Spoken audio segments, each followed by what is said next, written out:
సముద్రం ఆకాశాన్ని కలుసుకునే ప్రపంచం అంచున అనూహ్యమైన భక్తి యొక్క ఆలయం ఉంది. ఇక్కడ చరిత్ర మరియు ఆధ్యాత్మికత విలయం అవుతాయి. ఇక్కడ లక్షలాది మంది ఒకే దగ్గర సమావేశం అవుతారు. దేవిక మన మధ్య దిగే ప్రదేశం. అక్కడ విశ్వాసం కేవలం నమ్మకం కంటే ఎక్కువ. చెప్పని బంధం, ఆత్మ యొక్క పవిత్ర ప్రయాణం.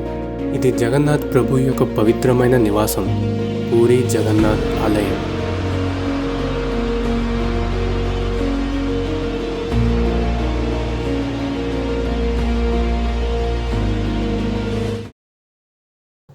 హలో ట్రావెలర్స్, మీరు సాహసానికి సిద్ధంగా ఉన్నారా? ఈరోజు మేము 3 రోజులు ఒడిశా సాహసం యాత్రకు వెళ్తున్నాం. రాబోయే కొద్ది రోజులు ఈ అందమైన రాష్ట్రంలో అత్యంత ప్రసిద్ధి మరియు స్పిరిచువల్ ప్రదేశాలు కొన్నిటిని నేను మిమ్మల్ని తీసుకువెళ్తాను. కాబట్టి ఇంకా దేనికోసం ఆలస్యం, పదండి, మనం మరొక సరికొత్త ప్రయాణంలో మునగబోతున్నాం. గట్టిగా పట్టుకోండి. మొదటి రోజున చరిత్ర మరియు భక్తి సంజీవంగా ఉండే దైవిక పూరి జగన్నాథం దేవాలయంతో మొదలు పెడతాం. ముందున్న రహదారి మమ్మల్ని 191 కిలోమీటర్ దూరంలో ఉన్న ఐకానిక్ పూరి జగన్నాథం ఆలయానికి దారి తీస్తుంది. కానీ మా ప్రయాణం అనుకున్న క్షణాల విలువైన సాహసం. మా బైక్ ఉన్న స్పీడ్ లాగా మాలో ఉన్న ఉత్సాహం పెరుగుతుంది.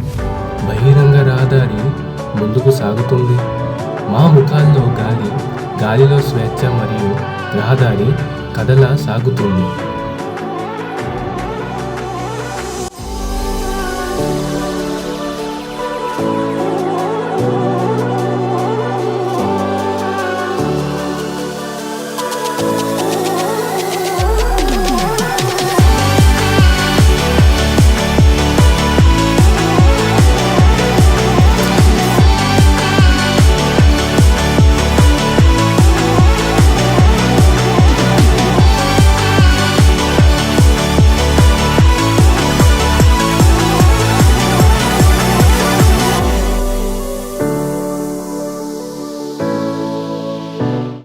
ఫ్రెండ్స్లో ఒకడు ఎగ్జైట్మెంట్తో, ఇదిగో ఫ్రెండ్స్, ఈ ట్రిప్ని మర్చిపోలేని యాత్రలా మార్చుకుంటామని ఒకడు. ఎవర్రా మమ్మల్ని ఆపేదని నవ్వుతూ మరొకడు.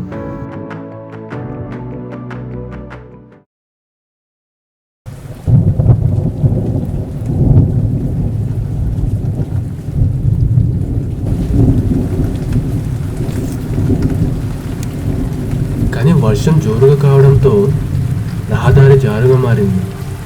మేము పక్కకు బైక్ తెచ్చి షెల్టర్లో ఉన్నాం. మేము నవ్వుతూ మరియు కబుర్లు చెప్పుకుంటూ వర్షం దాటే వరకు వేచి ఉంది.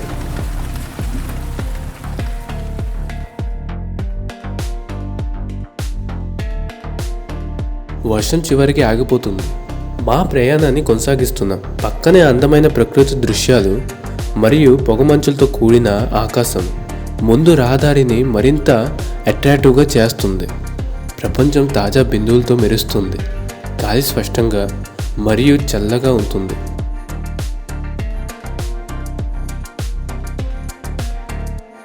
ఫైనల్ గంటల తరబడి నవ్వుతూ మరియు వచ్చే దారి ఒక చిన్న సాహసం తర్వాత మేము చివరికి చేరుకున్నాం. ప్రయాణం చాలా పొడుగ్గా ఉంది, కానీ గమ్యం అన్నిటికీ విలువైనది.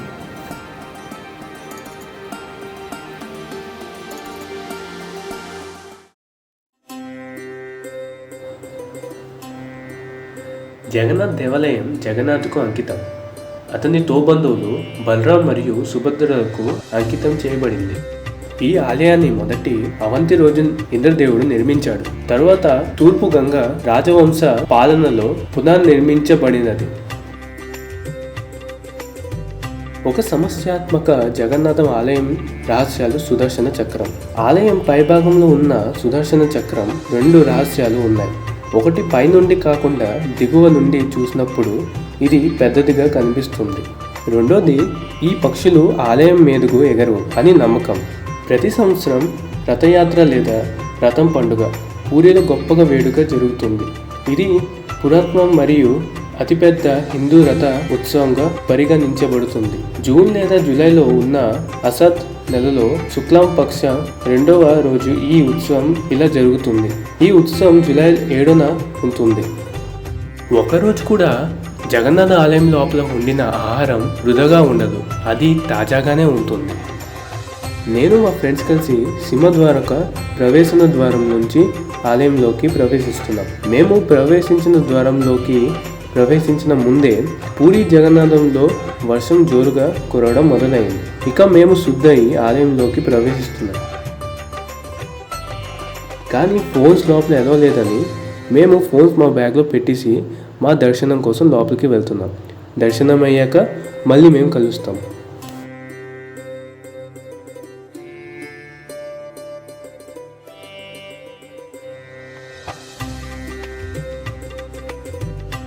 జగన్నాథ్ ఆలయం వైష్ణవ సాంప్రదాయంలో ఒక ముఖ్యమైన స్థానం కలిగి ఉంది.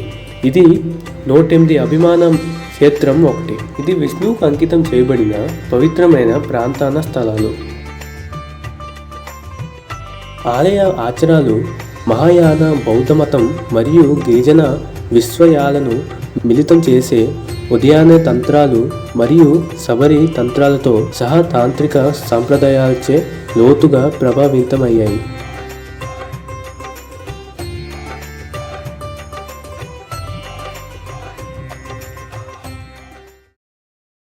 మేము వచ్చిన one of the best road trip ఇది.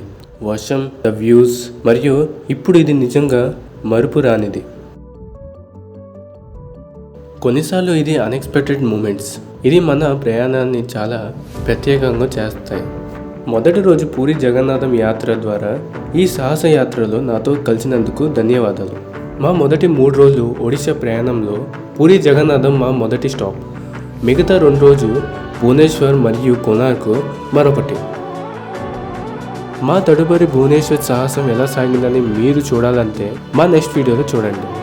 మీరు పూరి సందర్శించినట్టయితే మీ అనుభవాన్ని కింద కామెంట్ సెక్షన్లో చెప్పండి.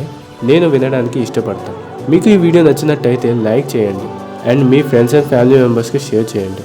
Stay tune for more adventure. Until next time, keep exploring.